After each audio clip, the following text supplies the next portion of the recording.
दरवाज़ा बजने की तेज आवाज़ से वह पलंग से उठी और सांकल खोल दी। ईश्वर सिंह सामने खड़ा था। कुलवंत कौर ने एक बार उसे घूर कर देखा और अंदर आ गई। ईश्वर सिंह ने बिना कुछ कहे कुंडी बंद कर दी और एक तरफ खड़ा हो गया।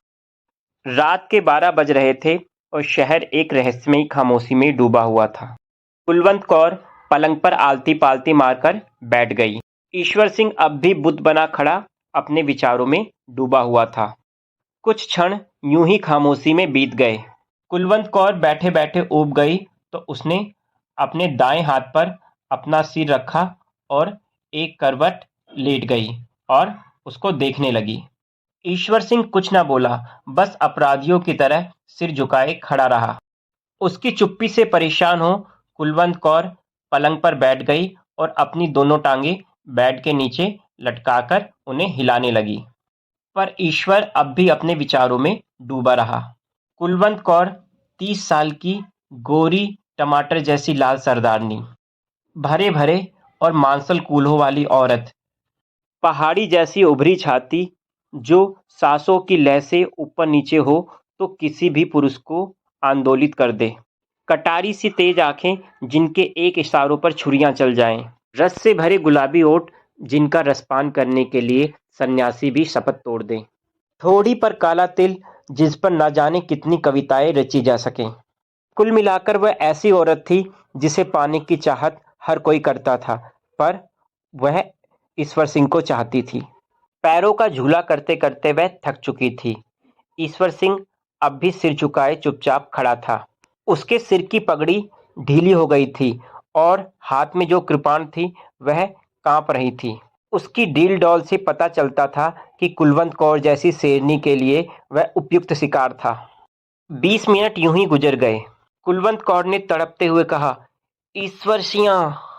ईश्वर सिंह ने गर्दन उठाकर एक बार उसकी तरफ देखा और बिना निगाह मिलाए दूसरी तरफ मुंह मोड़ लिया। ईश्वर! कुलवंत चिल्लाई और तुरंत अपने होठों को भींच लिया। फिर वह पलंग पर से उठकर दंदनाती हुई ईश्वर सिंह के पास पहुंची और उसके कुर्ते को हिलाते हुए बोली, कहाँ रहे इतने दिन? ईश्वर सिंह ने अपने सूखे हुए होठों को जीभ से पोंछते हुए कहा, मुझे मालूम नहीं। ये क्या जवाब? कुलवंत ने भड़कते हुए कहा। ईश्वर सिंह ने कृपाण फेंक दी और धड़ाम से पलंग पर आ गिरा। ऐसा लगता है वह कई दिनों से बीमार है। उसके बेजान से शरीर को देख कुलवंत का दिल पिघल गया। बड़े प्यार से उसने पूछा, क्या हो गया है जानू तुझे? ईश्वर सिंह टकटकी लगाए छत की तरफ देखता रहा और फिर दर्द भरी आवाज में बोला, कुलवंत।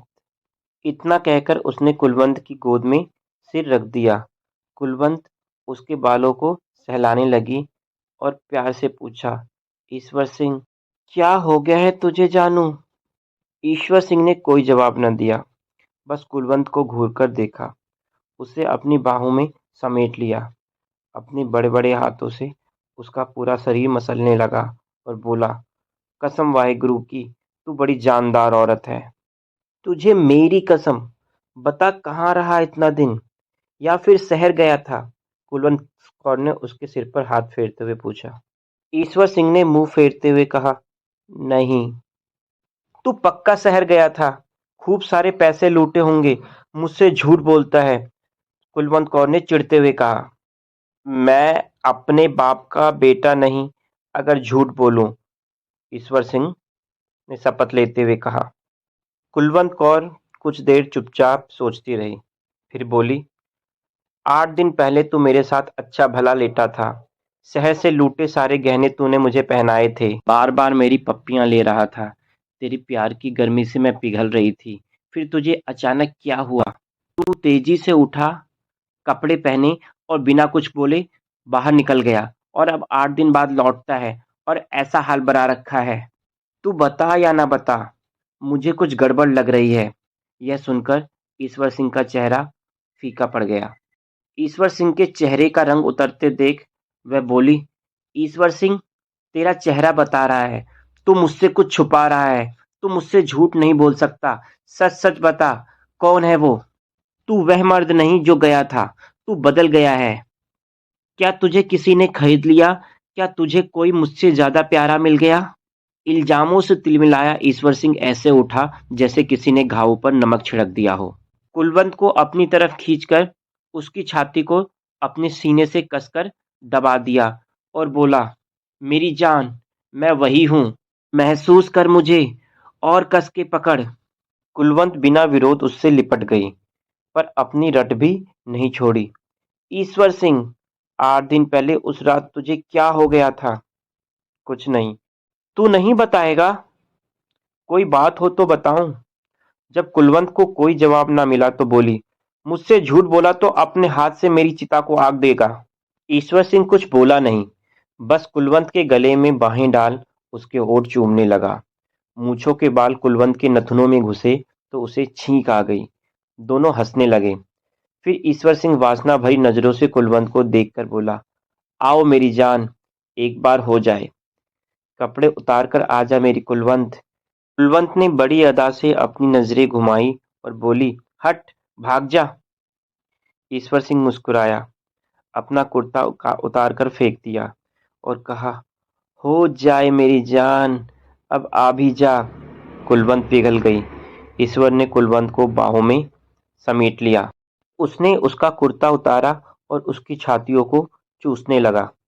फिर उसने उसकी सलवार का नाड़ा खोला और एक झटके में उसकी सलवार उतार फेंक। आजा, आजा, जल्दी कर, जल्दी कर।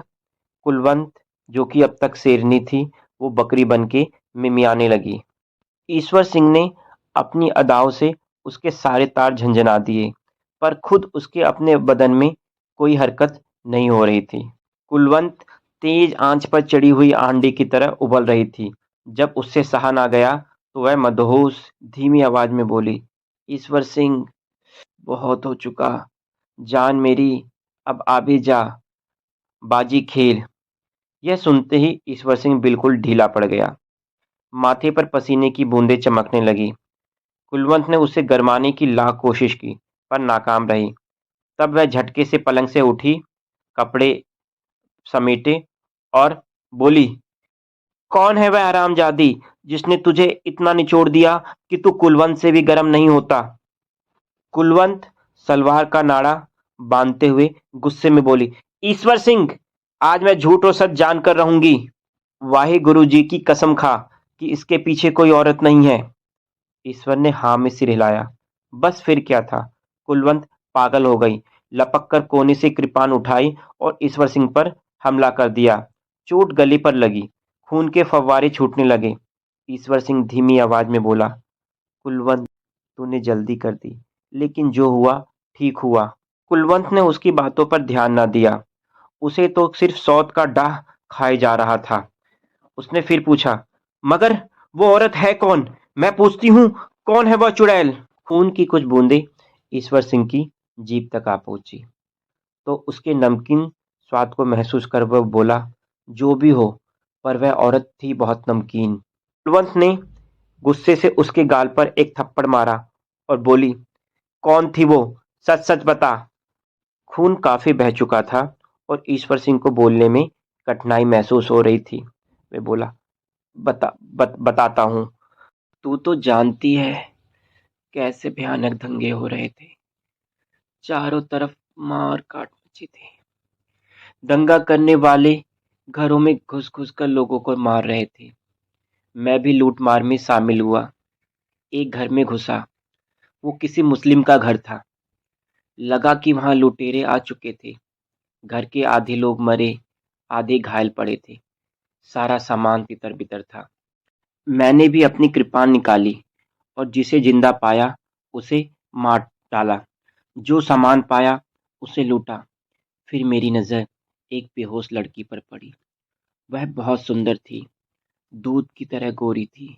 वो दर्द से कराह रही थी, पर मुझे लगा जैसे वो मुझे बुला रही हो। मेरी नीयत बिगड़ गई। मैंने तुझे दी, शपथ तोड़ दी। मैंने सोचा, एक बाजी खेलने में क्या है। कंधे पर लादकर मैं उसे नदी किनारे ले आया। मैं उसके मजे लेने के लिए बेचैन था। मैंने सोचा कि सारी सरदार कौम पर हुए अत्याचार का बदला लूंगा। इसकी चीखें निकाल दूंगा। फिर क्या हुआ? बोल, जल्दी बोल। फिर मैंने उसे लिटाया, उसकी सलवार खोली और हाँ हाँ बोल, और क्या हुआ? खून काफी बह चुका था। ईश्वर सिंह की सांसें उखड़ने लगी थी।